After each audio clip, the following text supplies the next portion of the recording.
TV, episode 11, on this beautiful Thursday. And today we're going to talk about design.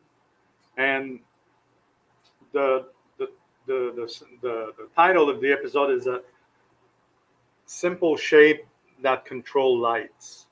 For me, there's not much not much that can be complicated, and it shouldn't be too complicated to control lights, even though we can get creative, but it's very, very simple to, when you understand how light works, to control it. Yesterday, and well, first Monday we talked about the source. Yes, Tuesday we talked about the fixtures. Yesterday we talked about the material manufacturing and how different material affect lights, right? So today we simplify everything, because before we go into any complex design, we start with simple shape. And as a designer, and as somebody that will be integrating light to different environment with a design team, um, observation is a big factor. And also, the simpler you can bring it to reality, the faster it will be adopted. And I learned this to a very hard and complicated process, because when I started my career, it was very complicated. I complicate everything. I work and design different shapes and forms, and it was very, very hard to integrate myself to the team, which now is the opposite. I look at the whole pictures and I said, okay, if I take this, and I integrate my lighting into that, then it will be more easy to accept. The geometry won't clash, and everything that controls light will be in the same branch, in the same vein as the design. So what changed was my understanding of what I was doing. The understanding that I was not an item by myself. That lighting was not the center of the universe, even though I thought I was. Um, but now I'm part of a team. I'm part of a mission, and the team already did their homework. They already looked, they already searched, they already had all kind of conversation with the client. And that doesn't mean that I'm not going to have mine, but it means that there's a movement, and there's a wheel that start to roll. And instead of stopping it, I can just embrace it and move with it and catch up with speed. So when we start thinking about light and how we're going to integrate this and the shape that we want to work with, now it's important to understand that the shape controls how light exits into the space. So let's say we have a circular luminaire that's directional. Well, the light's not gonna the light is not the circular shape. The light is what the directional light brings around. And let's say I have the same circular shape, but now it's in translucent. Now this whole, and I have a general diffuse bulb. Now this whole shape, right, is radiating lights all over the space. So before I start thinking about the design, I have to think about the behavior. What's the key idea? What are the cue that I can look at and get from the design team, the architect, the designers, the stylists, furniture, clients. Some clients have their own book with all the information. Or if you're doing something that is a rollout, then you have the reference from before. So all those simple shape that have been used, now I will use this to reveal light behavior very clearly. Triangle, square, circle, and then, or thematic theme. In Let's say we do a tropical forest, or let's say we do a space concept, or let's say we do medieval. It's all the same. I will use this and see how my lighting effect are going to be part of the design philosophy, the design direction, so that it can embrace it and it doesn't clash. It's flawlessly integrating it to it. Sometimes we have very complex shape, and it does happen from time to time. Then it's a matter how we integrate them. How do they go together? How do they match? What's the shape and sizes compared to the space? And if you understand a cylinder, you understand much more than a complicated form, because a cylinder will direct the light in one way. And as we mentioned, directional light is 50% of the job. The other 50% is general diffuse.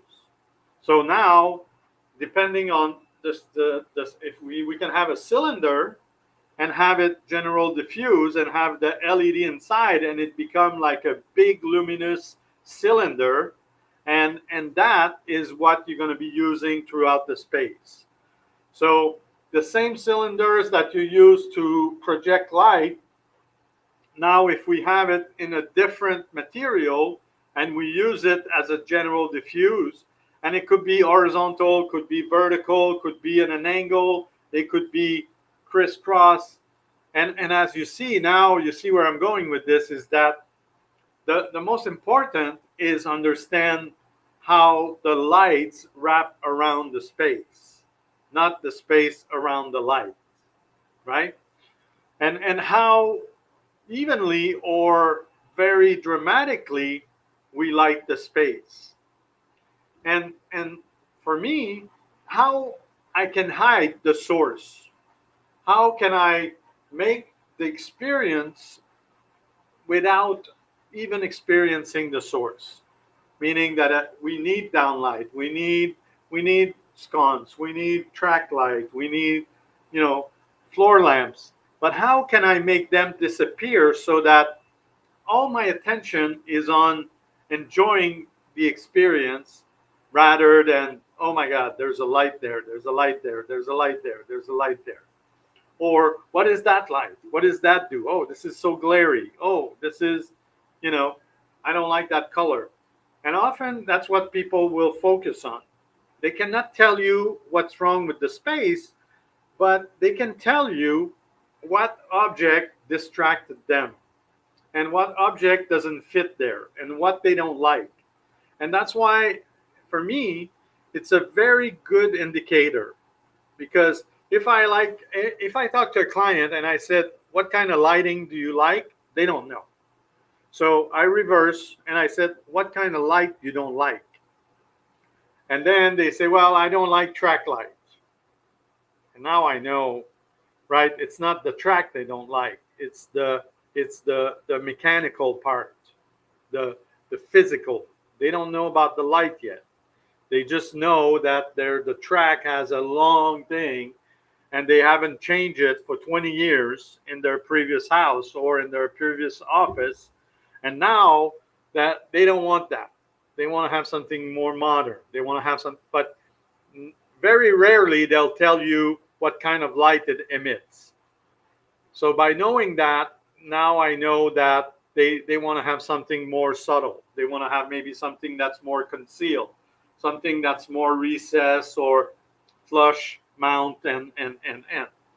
So I'm getting closer to understanding what they want as I ask them what they don't like.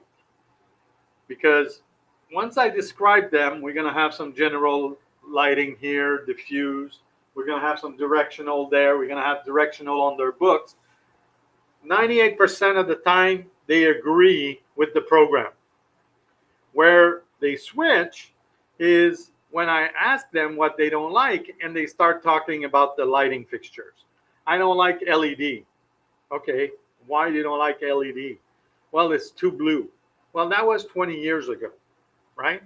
20 years ago, the white technology was not up to date and was not too advanced, and the LED were producing more blue light than warm light, orangey light.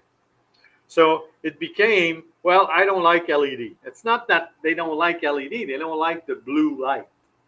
And of course, if it's in the wrong context, having blue light all day, their circadian machine is completely out of balance, and it doesn't help.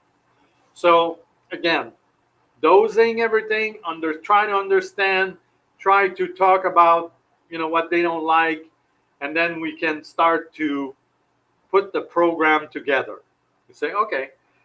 Other clients will come in and say, oh, well, I saw this fixtures in a catalog and I want this. And you look at it and it's a very beautiful, voluminous, general diffuse chandelier. Okay. But what about the art? What about it? Well, do you want it to pop, or do you want everything lit up the same? Oh no, I want it to pop. So okay, so now we gotta start adding up some layers.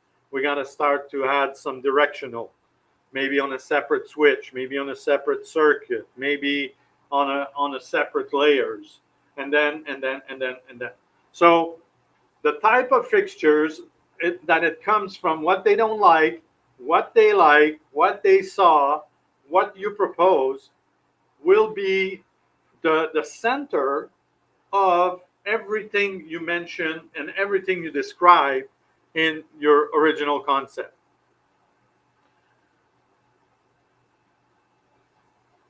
And it's important that you also understand that it's your job to make sure that your client understand what they observe. And that's why whenever I talk about any kind of source, directional, general, diffuse, I take them on a little journey. We walk around and I ask them, what kind of light is this? What kind of light is that? What kind of light is this? So that they get some mass. And when I talk about directional, now they know that it's a light, not necessarily on the wall, but it's something that is emanating from a source, and it's directional, and it goes into a direction. And when I talk about general diffuse, it's not only an A lamp, could be a globe, could be a custom, could be an outdoor fixture that has the shape of a lantern, could be a candelabra base lighting bulb that we put inside a chandelier. Once they understand that, then we can start talking about what do we want to do, go deeper into the experience, and now we can start talking about a little bit more control. We can start talking about, do we want to have a big beam or do we want to have a small beam? Do we want to have a beam that comes from the floor up, a directional, or from the ceiling down? Do we want it having from one wall to the others, or the other to this one? Do we want it to have them in an angle so that we have the shape on the wall? And then as the image gets clearer for them, not for me, right? Remember, I know what I'm talking about. The only thing I'm concerned is that my client and the people I'm working with understand. When I'm with a couple, super easy. When we start to add designers, architect, and people that will add confusing word, then you really have to control the conversation. Really, really say, okay, yes, I got it, but no, this is not what I mean. Oh, okay.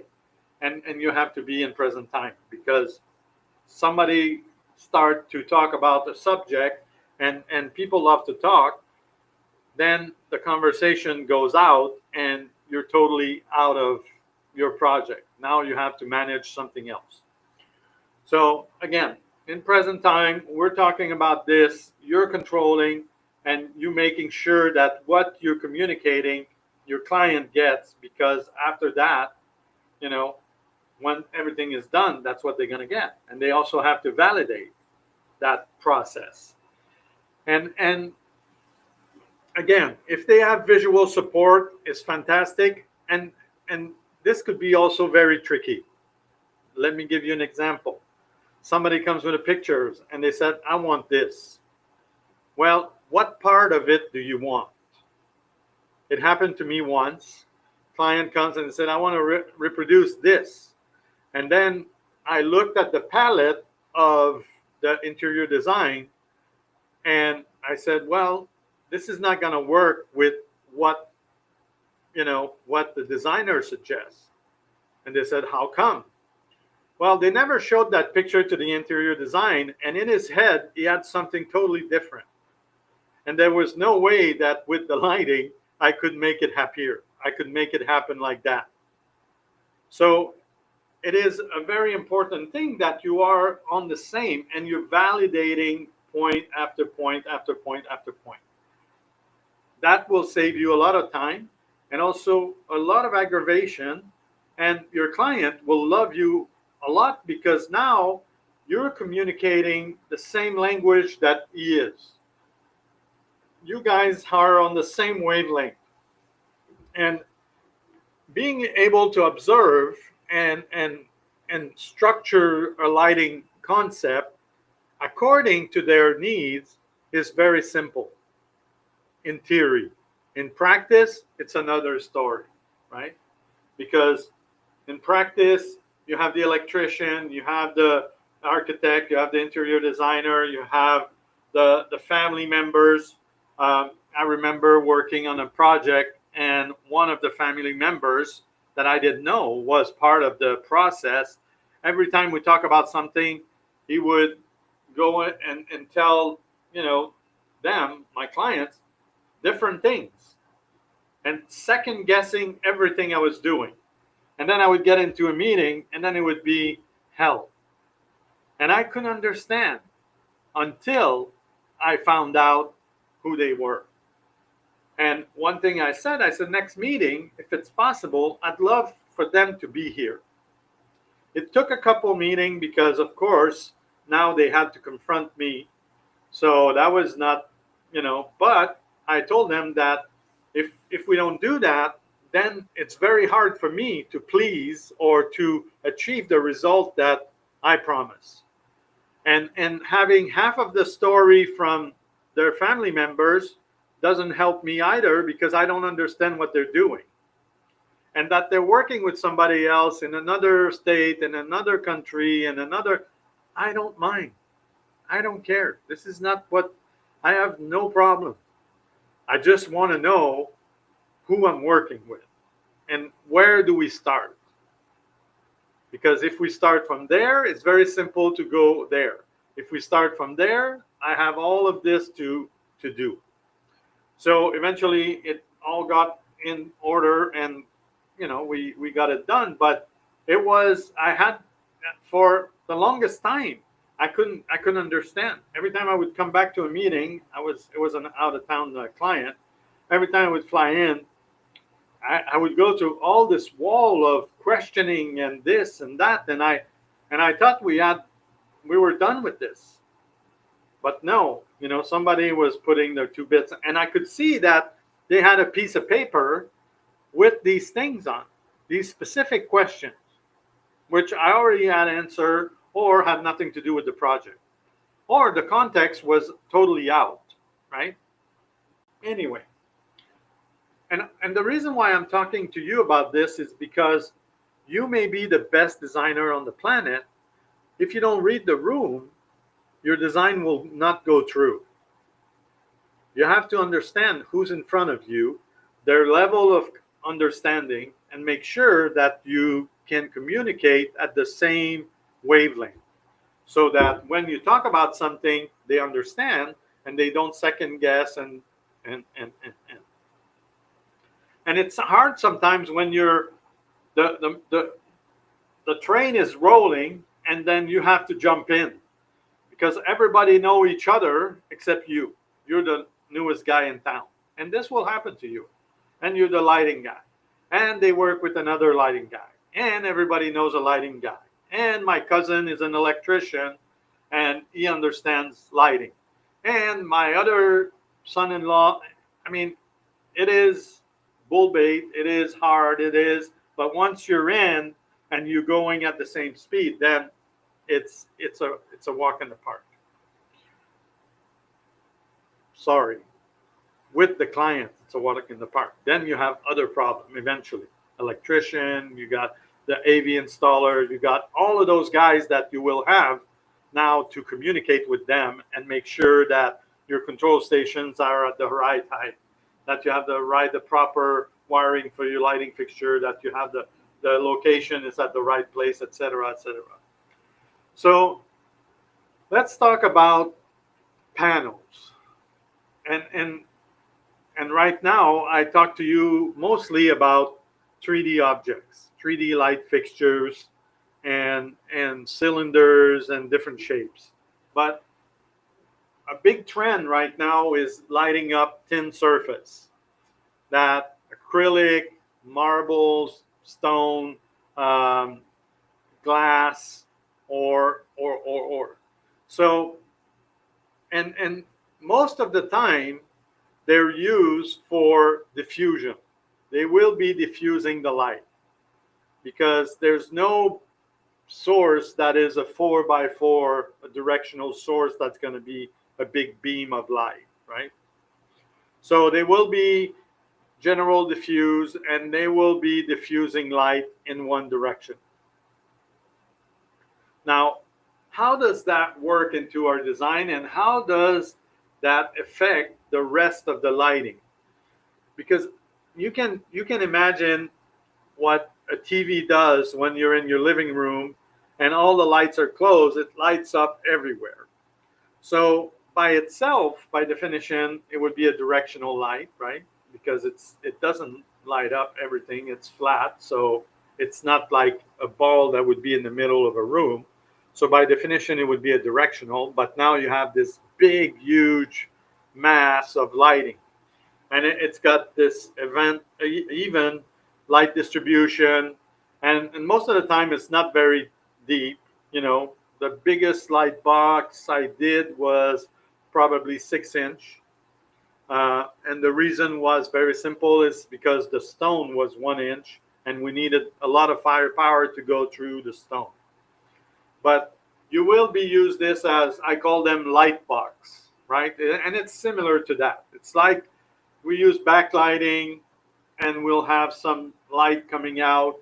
We can have different colors. We can have cool, warm. We can have the whole rainbow of color. And all of that is in one big static place. Could be on a wall, could be on a ceiling, could be on the floor. It doesn't matter. It is a big light source. And the light come very diffuse.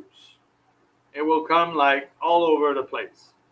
It's very rare that you have a beam, unless you have a series of very, very precise beam. And and one example of that could be, I don't know if you remember this, but the Luxor in Las Vegas, the pyramid, right? The top have this beam of light. Well, what happened is there's a series of lights that are projecting in all one direction. So that could be done, but why do you want to do that, right? Could be an effect. Now, today, we can achieve the same thing with, as we talked about, with control.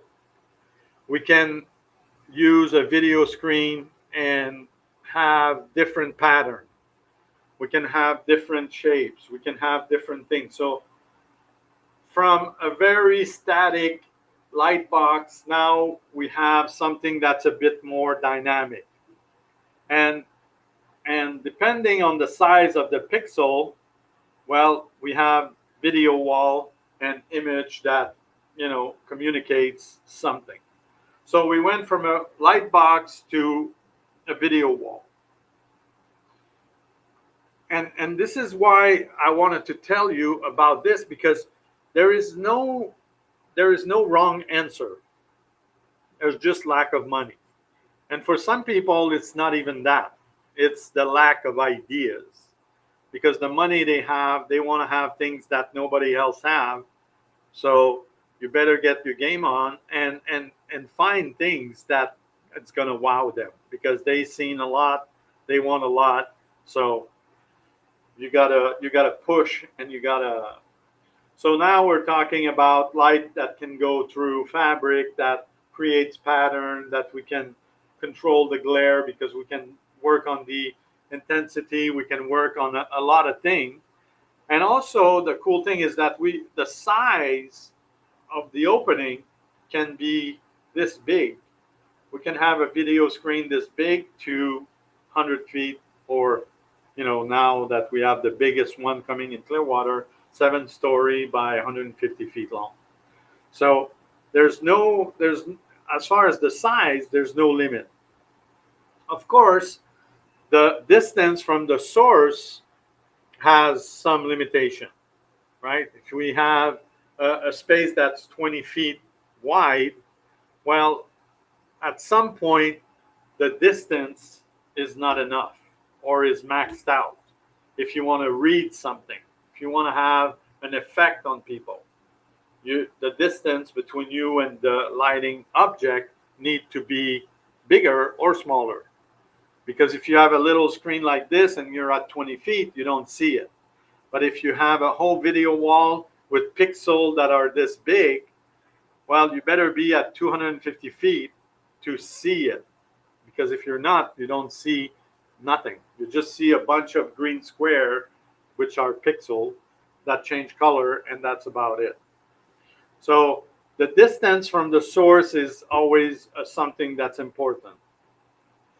And then I would say also, since we're talking about design, the number of opening. And people laugh at me, and they're like, well, Bob, we got to do what we got to do. Well, we can have one opening with multiple source inside. We can have multiple source. We can have surface mount source that are adjustable on a track. We can have a rail and have adjustable light within the rail. So again, the opening that it's a circle, it's a square, it's a line, it's a cove,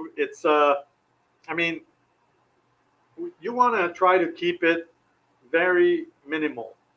And sometimes having a nice cove, just one line from one end to the others, will give you more flexibility than having holes all over the ceiling.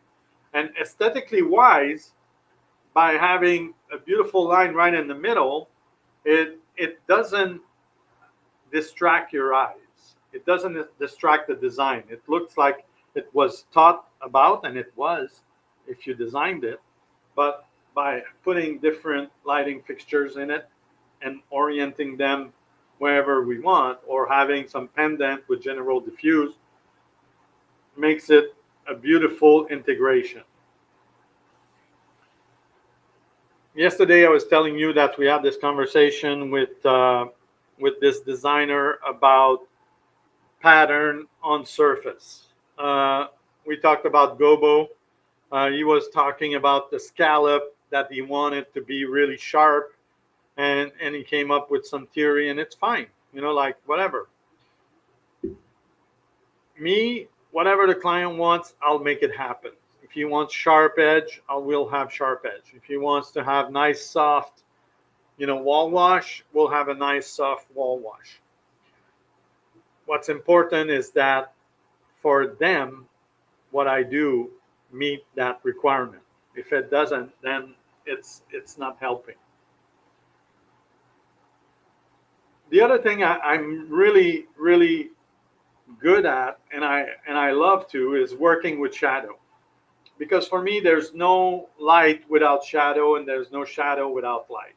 So I like to create these dramatic shadow, uh, from top to bottom, bottom to top, sideways.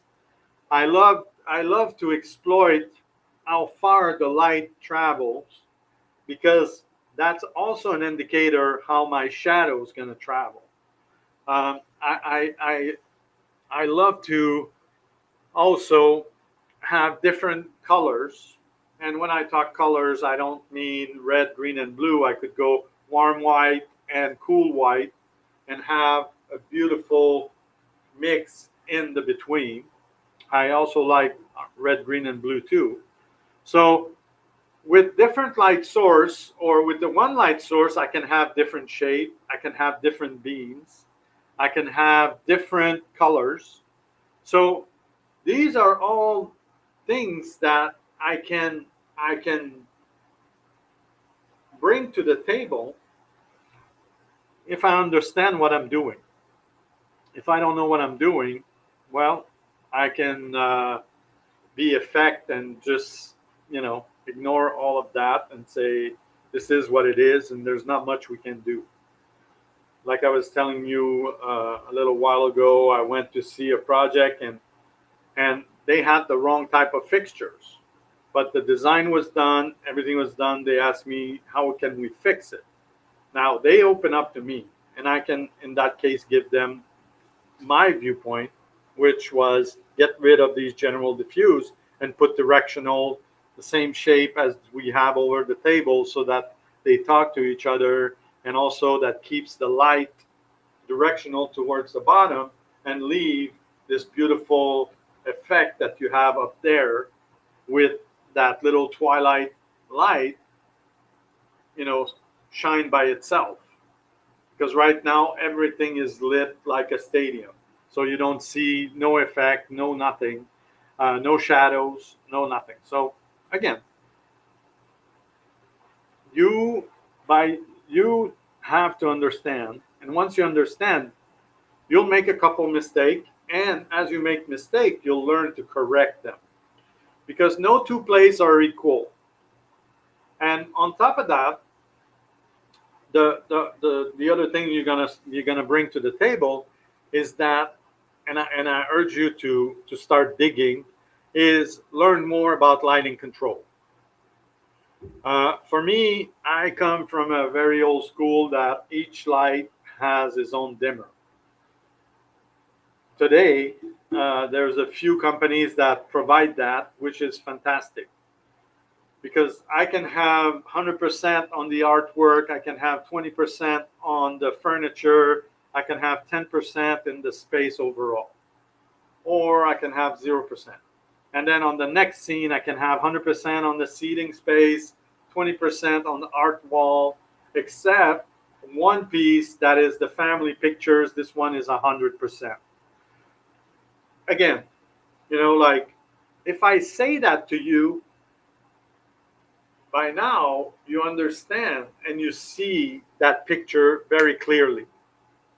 Why? Because you understand that it's not about the type of fixtures. I didn't say, well, you have some can lights and you have some track lights and you have some light recess in the ground that is lighting up and some in the furniture. And no, I'm just describing the scene.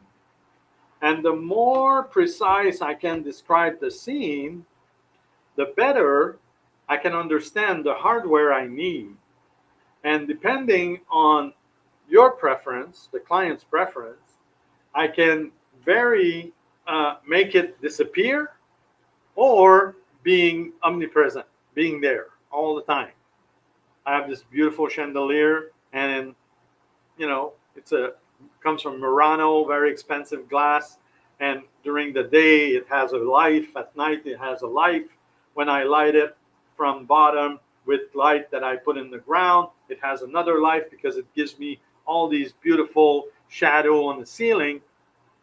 All of that, you understand. And if you understand it, you're gonna get it. because this is what we're talking about. But if you don't understand, you're like, that sounds complicated. All I want is that it lights up. Well, let's say you paid a lot of money for it.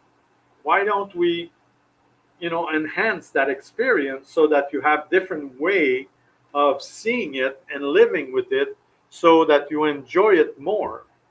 And also to bring it into another dimension because we understand light and we know what we can do with that. Yeah. Looking impressive is not the only thing about lighting design, right? We want to make sure we understand lighting control. We want to make sure that we understand all the shapes and how they interact with each others. We want to make sure that the fixtures that we're putting in that design are performing what they're supposed to perform at. So the best lighting solution are by far the one that are the simplest to understand. If you don't understand, then there's something that doesn't belong there. And if you cannot communicate it properly or clearly, then you need to go back a couple of steps and make sure that every little component of that concept and light that you're using are understood. And that's how simple it is, right? And that also is what is based on your design. A very complex design without understand of lighting is just decoration. It's just, I call it a pizza. It's just a bunch of stuff that's all together, and this is not lighting.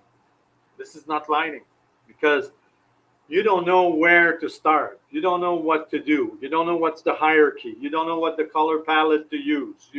So it is becoming very, very complicated if you don't understand where you're going.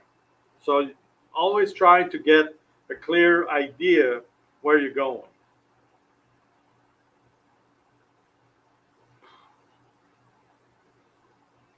Yeah. So observation, understand how light behave, and making sure you are able to define the experience for your client will be, will be part of your success. Before we start designing something impressive, the fundamental design and the fundamental idea need to be understood. The faster you do that, the better you can start working on it and presenting something that is very, very, appropriate.